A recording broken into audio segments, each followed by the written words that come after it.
First thing I want to sort of start with, Eric, is earlier in the week I was on my Instagram and I was looking through my saved folders, and I had a folder there from 2020, and I was going through it, and it was funny enough that I found this week when all this stuff with Francis was happening. It was actually an interview with Brett Okamoto of ESPN and Dana White, and the question Brett asked was, and I'll read it, what is your thoughts on John moving up to heavyweight and his real interest in fighting Francis Ngannou?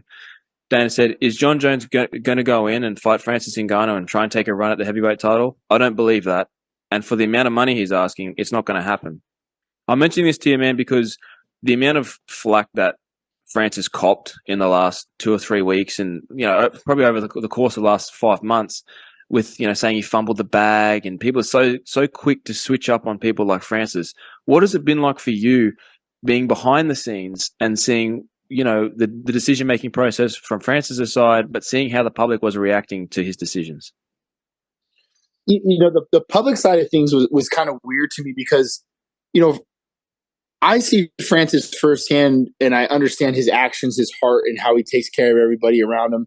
Mm-hmm. And, you always want to defend your own, right? Like you can say something about me and I'm like, yeah, whatever. But you say something about my boy, that's my fucking brother. And it hits you a little bit different. So, and instead of taking to social media and trying to fight all these battles, I kind of just pulled myself out of it a little bit and just focused on my work and what got us here in the first place. Because you and I both know, you're not going to win these battles.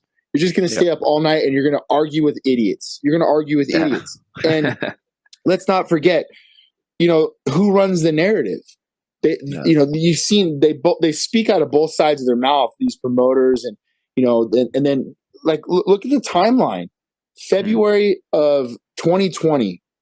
John Jones says, I'm going to move up to heavyweight, right? Mm. We fight Stipe March of 2021. Mm. That's a year and 1 month. Mm. And we're told you're going to fight John next and you're going to fight John in July, International Fight Week. That was the plan. Mm. So timeline, a year and 1 month, right?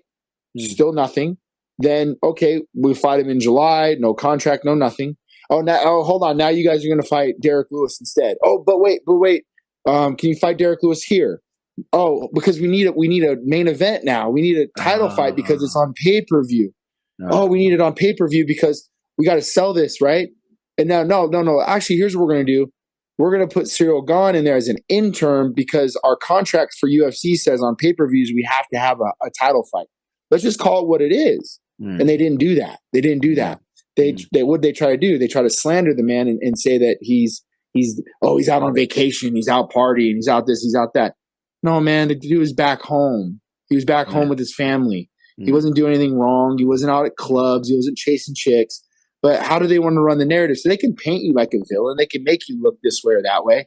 And, sometimes you're the benefactor of that news and sometimes you're not. But look, the golden boy right now for the UFC is obvious. It's John Jones, right? So they're going to pump him. They're going to pump his narrative and everything else. Let's not forget there was almost 3 years, guys, where we could have fought John Jones.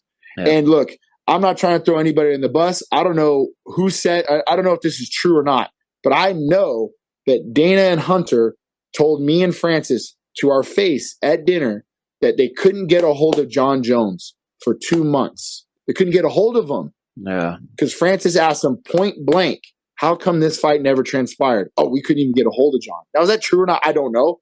Maybe that's a lie. I don't know. We hear a lot of different things, but Francis asked them point blank, how come this fight never happened? Man, we couldn't even get a hold of John. What does that mean? Yeah. What does that mean? Can you get a hold? I don't know. Yeah. But that's what they told us. Yeah. And now Francis is ducking this man. Yeah. No one's ducking anybody, dude. Yeah. And look, I'm not even saying John's ducking Francis. I don't know. All I know is we were in the UFC for 3 years when this guy was supposed to move up and it never happened. Right? Yeah. Now all of a sudden we decide to go and test our stuff out on the free agency in the market and see what we get. And he hit the fucking jackpot, boys. And he's happy. Yeah. And he's happy. And that's all I give a shit about, man. Now, we saw an interview that I did and it kind of spun what I said. I was depressed.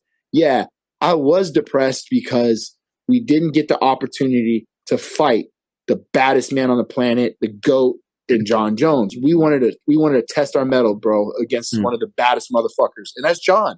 And that's me as a competitor. That's all. That's the only thing I was mad about. Oh, man, I would really love that fight. A lot of people wanted that fight to happen. Not just me, right? But a lot of people did. So it is what it is. We're all happy. We're all healthy. And we talk about this all the time. People were angry and mad, and all they want to do is spill hate. Man, success is for everybody. We can all be successful. We can all share it. It's infinite. So be happy for one another.